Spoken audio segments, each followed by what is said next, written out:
Saya tidak akan mundur menghadapi koruptor. Saya tidak akan mundur menghadapi koruptor.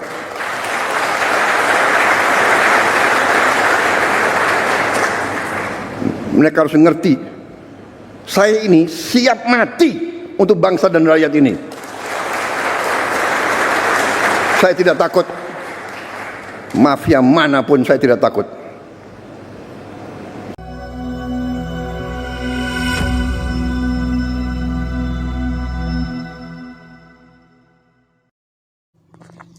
Teman-teman, salam sehat dan salam jumpa kembali di channel Dimensi Analisa.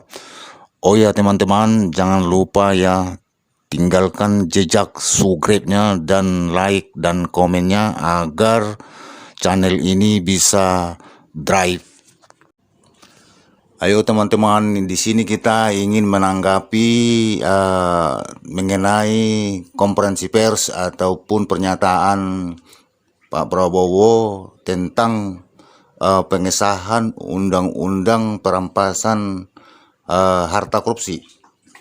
Jadi waktu kemarin beberapa hari yang lalu Prabowo mengatakan bahwa dia akan menekan, dia akan mengawasi dan melihat sebenarnya apa masalah dan kendala, kenapa sampai hari ini belum juga ada tanggapan dan respon dari DPR untuk menetapkan undang-undang itu diberlakukan kepada koruptor.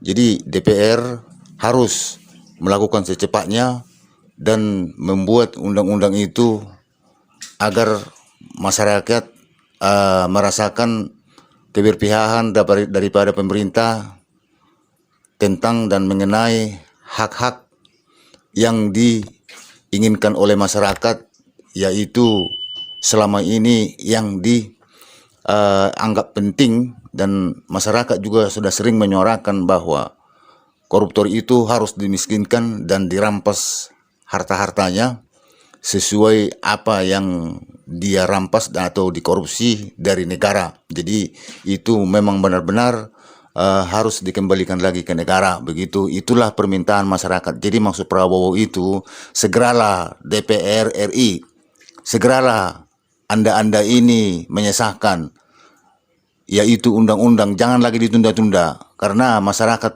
sedang menunggu, katanya. Memang kalau tidak dibuat itu, ini percuma Prabowo melakukan pemberantasan korupsi.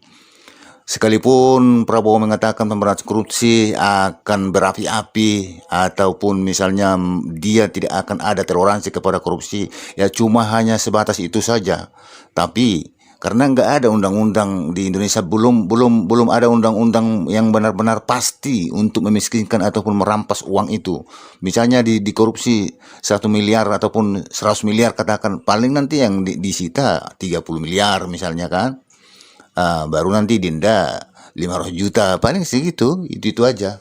Itu aja pokoknya. Jadi masih banyak lagi sisa sama koruptor.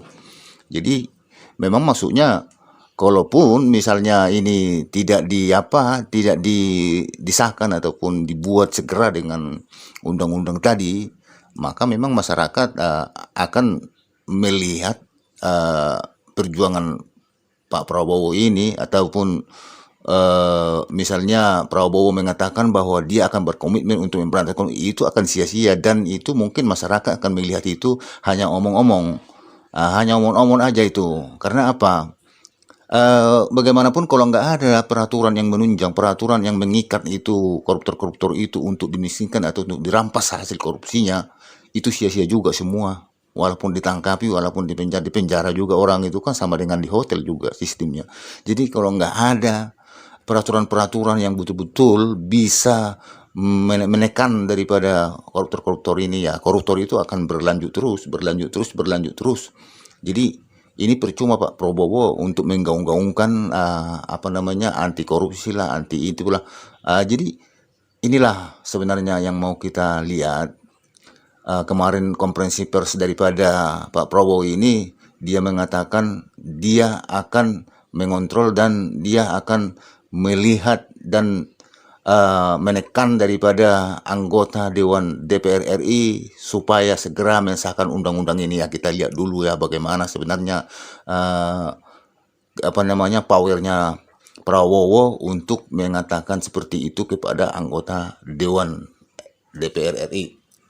Ya memang tanpa ada itu, ya memang itu semua akan sia-sia yang dilakukan Prabowo untuk memperjuangkan pengambilan daripada uang-uang negara yang dirampas oleh ataupun yang dicuri oleh maling-maling koruptor itu.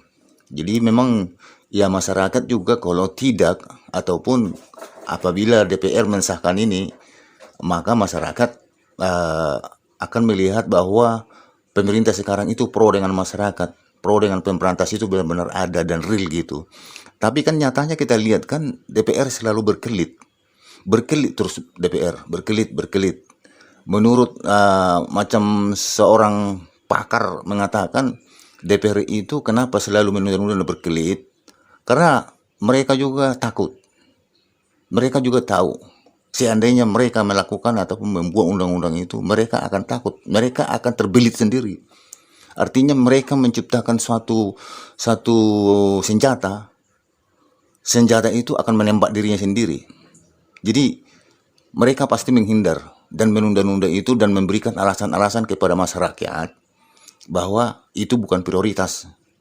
Itu bukan, sebenarnya itu alasan saja. Undang-undang itu nggak ada yang tidak prioritas sebenarnya. Cuma itu alasan saja. Karena mereka sudah tahu bahwa mereka artinya menciptakan suatu senjata gitu yang canggih gitu. Itu akan menembak dirinya sendiri. Jadi dalam hal ini sama juga dengan undang-undang ini tadi. Mereka menunda-nunda itu karena mereka juga ikut di dalamnya akan terjerat gitu. Pasti akan terjerat dia. Karena mereka kan tahulah masyarakat seluruh Indonesia lah ya. Yang seperti mereka ini kan ya cuma bibirnya aja yang bisa kita lihat bergoyang mengatakan ini itu. Tapi isi dalam hatinya bukan seperti itu. Ya, itu udah kenyataan, itu bukan lagi kita hanya bisa tebak-tebak atau apa, tapi itu udahlah, sudah memang seperti itulah di negara ini. Makanya berlomba-lomba jadi anggota ini. Kenapa dia berlomba-lomba anggota dewan kalau bukan itu yang dipikirkan mereka kan? Sampai jual hartanya, sampai jual rumahnya, jual sawahnya, jual apanya. Karena apa? Mereka memikirkan bahwa saya jual misalnya harganya misalnya 1,3 miliar misalnya, itu cuma 1 tahun bisa saya ambil. Kan kira-kira begitu. Berarti kalau dia 5 periode lagi menjabat, berarti 4 periode masuk kantong, kan begitu. Untuk mengembalikan tadi sudah dapat 1 tahun, berarti 4 periode lagi masuk kantong. Makanya berlomba-lomba ke sana. Jadi bukan betul-betul mereka itu berlomba-lomba untuk anggota dewan itu untuk memperbaiki nasib rakyat, untuk memperbaiki daripada regulasi yang ada di negara ini. Bukan seperti itu tujuan dia. Tujuan dia untuk mengambil uang-uang yang ada yang bisa mereka anggap itu bisa dirampas, ya diambil gitu. Ya itulah tujuan-tujuan mereka itu. Makanya sampai sekarang mana buktinya mereka? Ada yang berani berkor-kor di DPR itu untuk membuat undang-undang perampasan hak harta daripada koruptor-koruptor itu. Gak ada sampai hari ini, tidak ada yang mampu dan sanggup mengatakan itu. Semua berkelit, semuanya berkelit. Enggak laki-lakinya, enggak perempuannya, semua berkelit. Karena apa? Semua udah kena noda semua. Jadi mereka melakukan itu nanti ya mereka kena. Jadi bagaimanapun ya tetap mereka akan buat alasan itu, menghindar sampai mereka punya siap selesai periodenya, kan begitu. Seandainya nanti periodenya naik lagi dia apa ya begitu lagi. Menghindar lagi. Jadi turun temurun ini ya inilah nanti yang diajarkan anggota-anggota dewan itu. Ya begitu dilihatnya senior-seniornya yang baru masuk ke dalamnya itu ya, ikutin itu mau tak mau. Jadi nggak ada bersih-bersihnya nanti ini daripada anggota-anggota dewan ini. Seperti inilah terus nanti apanya. Jadi ya itu dia. Jadi kalau memang mereka melakukan ini misalnya akan diketuk palu misalnya untuk undang-undang ini tahun ini, mungkin ya masyarakat pun misalnya pastilah bahwa akan optimis, pemerintah berpihak kepada masyarakat dan telah memberikan tanggapan-tanggapan selama ini yang menginginkan bahwa perampasan hak koruptor ini telah resmikan dan disahkan di DPR gitu. Ya nggak usah yang dikatakan hukuman mati itu tak perlu juga lah. Yang perlu ini ya perampasan hak inilah dulu. Hukuman mati itu apalagi itu sudah terlalu jauh itu. Udah terlalu jauh itu hukuman mati mau dibuat DPR. DPR pun mungkin ya sudah menggigil dia dengar itu kalau sempat dia membuat undang-undang itu. Tapi ini aja dulu merampas hak ini. Ini aja yang perlu.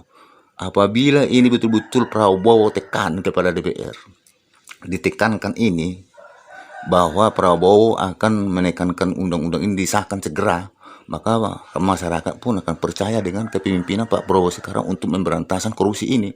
Tapi apabila juga ini belum ada juga 1 tahun, 2 tahun, sampai 3 tahun ke depan, ya udahlah, masyarakat akan kehilangan keyakinan dan kepercayaan kepada kepada Prabowo. Karena apa? Selama ini Prabowo selalu mengombar-ombarkan dia koruptor adalah anti negara, anti pemerintah, anti masyarakat. Itu yang selalu digempor-gemporkan dalam pidato dia selama ini. Tetapi apabila ini berjalan bertahun-tahun tidak ada juga ketegasan-ketegasan untuk menghukum daripada koruptor, berarti masyarakat sudah say goodbye lah kalau sama Pak Prabowo. Kalau memang Pak Prabowo tidak bisa memberikan ataupun menekankan bahwa harus dibuat gitu. Dan apa alasannya kenapa mereka tidak membuat? Apakah mereka takut atau gimana? Prabowo harus berikan itu sebenarnya statement-statement seperti itu kepada masyarakat, supaya masyarakat itu terbuka matanya dan masyarakat itu tahu sebenarnya Pak Prabowo itu bukan berarti dia menutup-nutupi koruptor, tapi artinya di anggota dewan lah yang tidak ingin pemberantasan korupsi ini segera dilakukan dengan hukuman-hukuman yang memang betul-betul maksimal dilakukan di Indonesia begitu.